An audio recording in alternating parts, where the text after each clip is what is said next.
வணக்கம், வணக்கம் அருண் தமிழ் உறவுகளே! எப்படி இருக்கீங்க? ஸோ, இன்னைக்கு வெளியேறப் போவது யார்? அப்படிங்கிற இடத்துல கலை, ஆதிரை, ஆரோரா, துஷார் இவங்கலாம் ரிஸ்கி ஏரியால இருக்காங்க அப்படின்னு சொல்லலாம். ஆனா, வெளியேறியது ஆரோரா அப்படின்னு சொல்லி ஒரு செய்தி சமீபத்தில வந்திருக்குங்க. அரோரா வெளியேற்றப்பட்டால் என்ன நடக்கும் அப்படிங்கிறது உங்களுக்கு தெரியும். ஸோ, துஷார்லாம் நொந்து போயிருவாரு அப்படிங்கிற மாரி இருக்கு. ஏன் துஷார்ல கமருதீன் மனசுக்குள்ள பார்வதி இருந்தாலும், என்ன இருந்தாலும் பழைய கேர்ள் ஃபிரெண்ட் ஆச்சே அப்படின்னு. கமருதியோட இன்னொரு பழைய கேர்ள் ஃபிரெண்ட் திவ்யா கணேஷ் உள்ள வராங்கன்னு ஒரு கேள்வி இருக்கு. சரி பார்க்கலாம் என்ன நடக்குதுன்னு. ஸோ இன்னைக்கு யார் வெளியேற போறாங்க? என்ன நடக்குது? வோட்டிங்ல 2,00,000 ஓட்டுக்களை தாண்டிய நம்ம வியானா எல்லாமே நெறைய போயிட்டு இருக்கு. இதெல்லாம் பார்க்கலாமா? அதுக்கு முன்னாடி உங்களுடைய கருத்துக்கள் வரவேற்கப்படுகின்றன. அதுக்கு நம்ம சேனல லைக் பண்ணுங்க, சப்போர்ட் பண்ணுங்க, சப்ஸ்கிரைப் பண்ணுங்க. உங்க நண்பர்களுக்கு மறக்காம ஷேர் பண்ணுங்க. ஸோ இன்னைக்கு யார் எவிக்டட்? அப்படிங்கிறது தான் ஒரு மிகப்பெரிய ஒரு கேள்வி. அதுல ஆதிரையா? இல்ல கலையா? அல்லது ஆரோராவா? அப்படின்ற மாரி நெறைய செய்திகள் வந்தது. பட் வோட்டிங் இன்னைக்கு வேற லெவல்ல இருந்தது அப்படிங்கிறது தான். வியானா கிட்டத்தட்ட 2,00,000 ஓட்டு வாங்கிட்டாங்கப்பா, அப்படிங்கிற மாரி இருக்கு.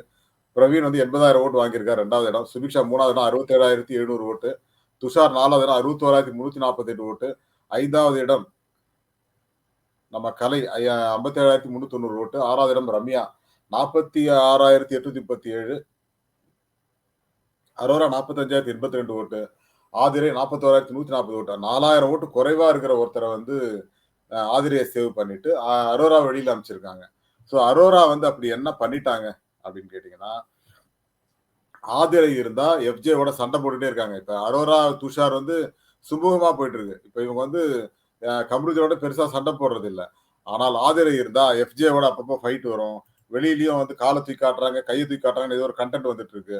அதனால ஆதிரியை வைத்துக் கொள்ளலாம் அப்படின்னு முடிவு பண்ணிட்டாங்க. கலை கிட்ட ஏதோ எதிர்பார்க்குறாங்க. ஏன்னா கலை இப்பதான் ஏதோ சண்டைய ஆரம்பிச்சிருக்காரு பார்வதியோட. அதனால கலை இருந்தாலும் நல்லா இருக்கும் அப்படின்னு சொல்லி யோசிச்சிருக்காங்கன்னு நெனைக்கிறேன். பாருங்க வியானாலாம் வோட்டிங்ல நம்பர் 1ல 2,00,000 ஓட்டு வாங்கிட்டாங்க. ஸோ 2,00,000 ஓட்டு சபரி வாங்கல. இதுவரைக்கும் 2,00,000 ஓட்டு வாங்குனது ஒண்ணு திவாகர், இன்னொன்னு வியானா. ஸோ டாப் 5ல கண்டிப்பா இருப்பாங்க அப்படின்னு தோணுது. உங்களுக்கு என்ன தோணுது அப்படிங்கிறத சொல்லுங்க. பட் என்ன பொறுத்தவரைக்கும் ஆதிரை உள்ள இருக்கணுமானா எனக்கு வெறுப்பா வருதுங்க. ஆதிரை உள்ள இருந்தாலே நமக்கு வெறுப்பா வருது. எத்தன பேர் அப்படி வெறுத்து போய் பேசுறீங்க அப்படிங்கிறது தெரியல.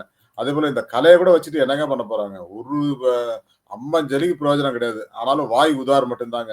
வேற ஒண்ணுமே கிடையாது. இவன்லாம் உள்ள வச்சுட்டு என்னங்க பண்ண போறீங்கங்கிற மாரி தான் இருக்கு. ஆனா அதையெல்லாம் விட்டுட்டு, நம்ம தம்பிகளோட கிட்டத்தட்ட 80,00,000 பேர இதுல வச்சிருக்காங்க. மொத்தம் 357 வீடியோவோ என்னவோ தான் போட்டிருக்காங்க. ஆனா மெம்பர்ஸ்க்கு டெய்லி லைவ் போடுறாங்க போல இருக்கு. ஆனா அங்க இருக்கிற மெம்பர்ஸ்க்கு அவங்க வெளியில வரணும்னு ஆசைப்பட்டாங்க போல. அதனால ஓட்டு போடாம விட்டாங்கன்னு நெனைக்கிறேன். ஸோ இத பற்றி நீங்க என்ன நெனைக்கிறீங்கன்னு சொல்லுங்க. Thank you all and bye to everyone. மீண்டும் சந்திப்போம்.